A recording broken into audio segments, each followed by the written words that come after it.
روز محشر قیامت کے دن اللہ تبارک و تعالی جب حساب و کتاب کا سلسلہ شروع فرمائیں گے تو تمام انبیاء کرام علیہم الصلاۃ والتسلیمات نفسا نفسی کی صدائیں لگا رہے ہوں۔ حضرت آدم علیہ الصلاۃ والسلام، حضرت نوح علیہ الصلاۃ والسلام، حضرت ابراہیم علیہ الصلاۃ والسلام، حضرت اسماعیل علیہ الصلاۃ والسلام، حضرت داؤد علیہ الصلاۃ والسلام، حضرت یوسف علیہ الصلاۃ والسلام، حضرت موسیٰ علیہ الصلاۃ والسلام، حضرت عیسیٰ علیہ الصلاۃ والتسلیمات، سب کی زبان پر ایک ہی لفظ ہوگا، نفسی نفسی۔ وَيَقُولُ آدَمُ صَفِيُّ اللَّهِ نَفْسِي نَفْسِي، وَيَقُولُ نُوحُ نَجِيُّ اللَّهِ نَفْسِي نَفْسِي، وَيَقُولُ إِبْرَاهِيمُ خَلِيلُ اللَّهِ نَفْسِي نَفْسِي، وَيَقُولُ إِسْمَاعِيلُ ذَبِيحُ اللَّهِ نَفْسِي نَفْسِي، وَيَقُولُ دَاوُودُ خَلِيفَةُ اللَّهِ نَفْسِي نَفْسِي، وَيَقُولُ يُوسُفُ صِدِّيقُ اللَّهِ نَفْسِي نَفْسِي، وَيَقُولُ مُوسَى كَلِيمُ اللَّهِ نَفْسِي نَفْسِي، وَيَقُولُ عِيسَى روح اللَّهِ نَفْسِي نَفْسِي۔ ساری کی ساری عالم انسانیت اتنی پریشان، اتنی غمزدہ، اتنی کبیدہ خاطر ہوگی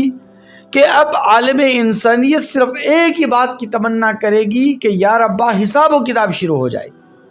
لیکن اللہ تبارک و تعالیٰ کی ذات اقدس اتنے جلال، اتنے غصے میں ہوگی، اللہ تبارک و تعالیٰ کی ذات اقدس پر اتنا غضب غالب ہوگا کہ اللہ تبارک و تعالیٰ حساب و کتاب شروع کرنے کے لیے تیار نہیں ہو۔ ساری کی ساری عالم انسانیت میرے اور آپ کے محبوب پیغمبر صلی اللہ علیہ وسلم کی بارگاہ میں حاضر ہوگی اور سفارش کرے گی کہ اللہ کے محبوب پیغمبر بس آپ اتنی سفارش کر دیجئے کہ حساب و کتاب شروع ہو جائے۔ جنت میں جانا، جہنم میں جانا، یہ تو بعد کی بات ہے، یہ فیصلہ تو بعد میں ہونا ہے، کون جنت میں جائے گا، کون جہنم میں جائے گا، کس نے کامیاب ہونا ہے اور کون ناکامی اور نامرادی کا شکار ہوگا۔ لیکن کم از کم حساب و کتاب تو شروع ہو جائے، فیصلہ ہو جائے بس۔ آقا علیہ الصلاۃ والسلام اللہ تبارک و تعالیٰ کی بارگاہ میں سفارش کریں گے۔ مختصراً عرض کر دیتا ہوں خلاصہ کہ اللہ تبارک و تعالیٰ نبی کریم صلی اللہ علیہ وسلم کی سفارش کو قبول فرمائیں گے اور حساب و کتاب شروع ہوگا۔ جب حساب و کتاب شروع ہو جائے گا تو اللہ کے محبوب پیغمبر صلی اللہ علیہ وسلم سے کہا جائے گا کہ اے میرے محبوب پیغمبر، کیا تیرے پاس تیرا کوئی امتی ہے کہ جس کو تو سب سے پہلے حساب و کتاب کے لیے پیش کرے؟ اللہ کے محبوب پیغمبر صلی اللہ علیہ وسلم صدیق اکبر رضی اللہ تعالی عنہ کی طرف اشارہ فرمائیں۔ صدیق اکبر تھر تھر کانپیں گے، صدیق اکبر کے جسم پر کپ کپی طاری ہوگی۔ وہ صدیق اکبر رضی اللہ تعالی عنہ جو حضرات انبیاء اکرام علیہم الصلاۃ والتسلیمات کے بعد پوری کی پوری عالم انسانیت میں سب سے زیادہ افضل ہیں، وہ تھر تھر کانپ رہے ہوں گے اور عرض کریں گے کہ اے اللہ کے محبوب پیغمبر صلی اللہ علیہ وسلم، آپ کو تو پتہ ہے کہ میری زندگی کا اکثر و بیشتر حصہ حالت کفر میں گزرا ہے، جہالت میں گزرا ہے، دور جاہلیت میں گزرا ہے۔ میں تو بہت بعد میں جا کر زندگی کے بہت آخری حصے میں جا کر میں نے اسلام قبول کیا ہے۔ وہ ایک الگ بات ہے کہ صدیق اکبر رضی اللہ تعالیٰ عنہ مسلم اول بھی ہیں، صحابی اول بھی ہیں، لیکن صدیق اکبر رضی اللہ تعالیٰ عنہ نے اپنی جوانی کی عمر ڈھلنے کے بعد اسلام قبول کیا تھا، تو اس لیے انہوں نے کہا کہ اللہ کے رسول، میرا زیادہ تر حصہ حالت کفر میں اور دور جاہلیت میں گزرا ہے، حالت شرک میں گزرا ہے، اس لیے میں کیسے حساب و کتاب دے سکوں گا۔ اللہ کے محبوب پیغمبر فرمائیں گے کہ اے صدیق اکبر جا، اللہ تبارک و تعالیٰ تیرے لیے آسانیاں پیدا فرمائے گا۔ صدیق اکبر جب پیش ہوں گے تو اللہ تبارک و تعالیٰ فرمائیں گے کہ اے صدیق اکبر، تو نے میرے محبوب پیغمبر صلی اللہ علیہ وسلم پر بہت زیادہ احسانات کیے، اتنے زیادہ احسانات کیے، اتنے زیادہ احسانات کیے کہ میرے محبوب پیغمبر کو یہ کہنا پڑا کہ اے صدیق اکبر، میں نے دنیا کے ہر ایک انسان کے احسان کا بدلہ دے دیا ہے، لیکن تیرے احسانات کا بدلہ میرے بس کی بات نہیں، اور روز محشر اللہ تبارک و تعالیٰ دے گا۔ اس لیے میں نے دنیا میں تجھ سے وعدہ کیا تھا وَلَسَوْفَ يَرْضَىٰ کہ میں تجھے خوش کروں گا اور راضی کروں گا، اس لیے آج میں تجھ سے راضی ہو گیا، آج میں تجھ سے خوش ہو گیا، اور میں حکم دیتا ہوں کہ جنت کے 8 دروازوں کو کھول دیا جائے، اور اے میرے بندے صدیق اکبر، جنت کے 8 دروازے تیرے لیے کھول دیے گئے، 8 دروازوں میں سے جس دروازے سے تو چاہے جنت میں داخل ہو جا۔ یہ خلفائے راشدین میں خلیفہ اول، خلیفہ بلا فصل سیدنا صدیق اکبر رضی اللہ تعالی عنہ کا مقام اور مرتبہ ہے۔ پھر عمر فاروق رضی اللہ تعالی عنہ کو پیش کیا جائے گا۔ عمر فاروق رضی اللہ تعالی عنہ بھی تھر تھر کانپ رہے ہوں گے، وہ عمر فاروق رضی اللہ تعالی عنہ جن کے بارے میں لسان نبوت سے کہا گیا کہ میرے بعد اگر کوئی نبی ہوتا تو وہ عمر ہوتا، وہ بھی اللہ کی بارگاہ میں حاضری اور اپنے حساب و کتاب دینے کے لیے تھر تھر کانپ رہے ہوں گے۔ جسم پر کپ کپی طاری ہوگی، جسم کے رونگٹے کھڑے ہوں گے، جسم کے بال کھڑے ہو رہے ہوں گے۔ اللہ تبارک و تعالیٰ کی بارگاہ میں حساب و کتاب کے لیے جب عمر فاروق رضی اللہ تعالیٰ عنہ پیش ہوں گے تو اللہ تبارک و تعالیٰ فرمائیں گے کہ اے عمر، تو میرے محبوب پیغمبر کا مرید ہی نہیں بلکہ مراد پیغمبر ہے۔ میرے محبوب پیغمبر نے خانہ کعبہ کا غلاف پکڑ کر تجھے مجھ سے مانگا تھا، اس لیے جا، میں نے تیرے لیے جنت واجب کر دی ہے۔ عثمان غنی رضی اللہ تعالی عنہ پیش کیے جائیں گے۔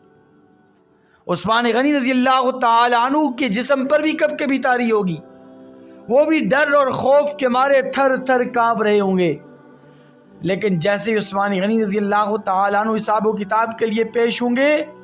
تو اللہ تبارک و تعالی عثمان غنی رضی اللہ تعالی عنہ سے فرمائیں گے کہ اے عثمان غنی، تو نے اپنی زندگی میں ایک موقع پر میرے محبوب پیغمبر صلی اللہ علیہ وسلم کا دل جیت لیا تھا، اور میرے محبوب پیغمبر نے مجھ سے یہ درخواست کی تھی، یہ دعا کی تھی، یا رحمان سہل الحساب علی عثمان، کہ یا ربا تو عثمان غنی رضی اللہ تعالی عنہ پر روز محشر حساب و کتاب آسان فرمانا، اور میرے عثمان سے حساب و کتاب سختی سے مت لینا۔ اور وہ واقعہ یوں تھا کہ عید الفطر کا دن تھا، میرا محبوب پیغمبر عید کی نماز کے لیے جا رہا تھا، ازواج مطہرات میں سے سیدہ عائشہ صدیقہ طیبہ طاہرہ گلشن رسول کی اندلیبہ رضی اللہ تعالی عنہا نے عرض کیا کہ حضور، آپ عید کی نماز کے لیے جا رہے ہیں، گھر میں کچھ نہیں ہے، کوئی میٹھا پکانے کے لیے، کوئی نمکین پکانے کے لیے، اور مکہ کے یتیم اور مکہ کی بیوہ عورتیں آئیں گی، بیوائیں آئیں گی، اور وہ آ کر ہم سے کچھ مانگے گی کھانے پینے کی چیز، تو گھر میں تو کچھ بھی نہیں ہے کھانے پینے کے لیے۔ اللہ کے محبوب پیغمبر صلی اللہ علیہ وسلم نے اپنی دونوں جیبوں میں ہاتھ ڈالے اور خالی ہاتھ واپس نکال کر کہا کہ میرے پاس کچھ نہیں، جیبیں خالی ہیں، اس لیے بس گزارا کرو اور اللہ تبارک و تعالیٰ کی طرف رجوع کرو۔ میرے اور آپ کے محبوب پیغمبر صلی اللہ علیہ وسلم جب عید کی نماز پڑھانے کے بعد واپس گھر میں تشریف لائے تو دیکھا کہ ازواج مطہرات بھی مزے سے کھا پی رہی ہیں، اور حجرات کے باہر دسترخوان لگا ہوا ہے، مکہ کے یتیم اور بیوائیں بھی دسترخوان سے لطف اندوز ہو رہی ہیں۔ تو آقا علیہ الصلوۃ والسلام نے میری اور آپ کی اماں عائشہ صدیقہ طیبہ طاہرہ گلشن رسول کی اندلیبہ رضی اللہ تعالی عنہ سے پوچھا کہ عائشہ، یہ کھانا کہاں سے آ گیا اور یہ کھانے پینے کی چیزیں کون لے کے آیا؟ تو عائشہ رضی اللہ تعالی عنہا نے عرض کیا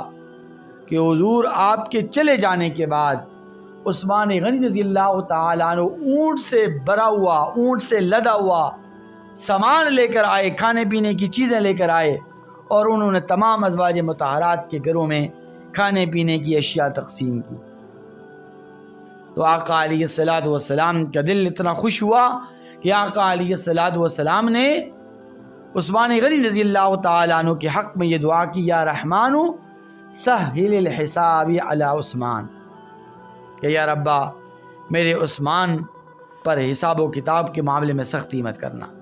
اس لیے جا عثمان، میں نے تیری بھی بخشش کر دی ہے اور تجھ پر بھی جنت واجب کر دی ہے۔ پھر آخر میں سیدنا علی المرتضیٰ خلفائے راشدین میں چوتھے نمبر پر، چوتھے خلیفہ راشد، خلیفہ رابع، خلیفہ راشد، حیدر کرار، فاتح خیبر، قاتل مرحب، برادر پیغمبر اور دماد پیغمبر سیدنا علی المرتضیٰ رضی اللہ تعالی عنہ پیش ہوں گے۔ وہ علی المرتضیٰ رضی اللہ تعالی عنہ جن کے متعلق آقا علیہ الصلوۃ والسلام نے فرمایا اسرع المحاسبۃ حساب علی، کہ قیامت کے دن سب سے زیادہ آسان ترین حساب یہ میرے علی سے لیا جائے گا۔ اور اس کی وجہ کیا ہے؟ اس کی وجہ یہ ہے کہ علی المرتضیٰ رضی اللہ تعالی عنہ نے بچپن ہی سے اسلام قبول کر لیا تھا، یعنی چھوٹی عمر میں، بعض روایات کے مطابق 6 سال عمر تھی اور بعض روایات کے مطابق 1-2 سال اس سے زیادہ۔ تو ایک بچہ 6 سال کی عمر میں بچپن میں ہی پیغمبر علیہ الصلوۃ والسلام کی تربیت اور آقا علیہ الصلوۃ والسلام کی صحبت میں آ جائے اور پیغمبرانہ صحبت یافتہ بچہ، اس سے کیا گناہ سرزد ہو سکتا ہے، اس سے کیا نافرمانی سرزد ہو سکتی ہے، اس کا کیا حساب و کتاب لیا جائے گا۔ اس لیے پوری عالم انسانیت میں، تمام کے تمام انسانوں میں، تمام کے تمام مسلمانوں، تمام کے تمام اہل ایمان میں سب سے زیادہ آسان ترین حساب و کتاب جس شخصیت سے لیا جائے گا وہ سیدنا علی المرتضیٰ رضی اللہ تعالی عنہ کی ذات اقدس ہوگی۔ اللہ تبارک و تعالی علی کو دیکھتے ہی کہہ دیں گے کہ اے علی، میرے محبوب پیغمبر صلی اللہ علیہ وسلم نے دنیا میں یہ خوشخبری سنا دی تھی، آج میں اس کو عملی جامہ پہناتا ہوں، جا تجھ سے کوئی حساب و کتاب نہیں، بغیر حساب کتاب کے تو جنت میں داخل ہو جا۔ یہ ہے وہ خلفائے راشدین رضوان اللہ تعالی علیہم اجمعین کہ جن کے ہم نام لیوا ہیں۔ اگر ہم بھی اللہ تبارک و تعالی کی بارگاہ میں سرخرو ہونا چاہتے ہیں اور روز محشر اللہ تبارک و تعالی کی ذات اقدس کی بارگاہ میں کامیاب ہونا چاہتے ہیں، سرخرو ہونا چاہتے ہیں، تو ہمیں بھی قیامت کے دن کی تیاری کرنی ہوگی، آخرت کی تیاری کرنی ہوگی اور اپنے آپ کو ہر قسم کی نافرمانیوں سے بچانا ہوگا۔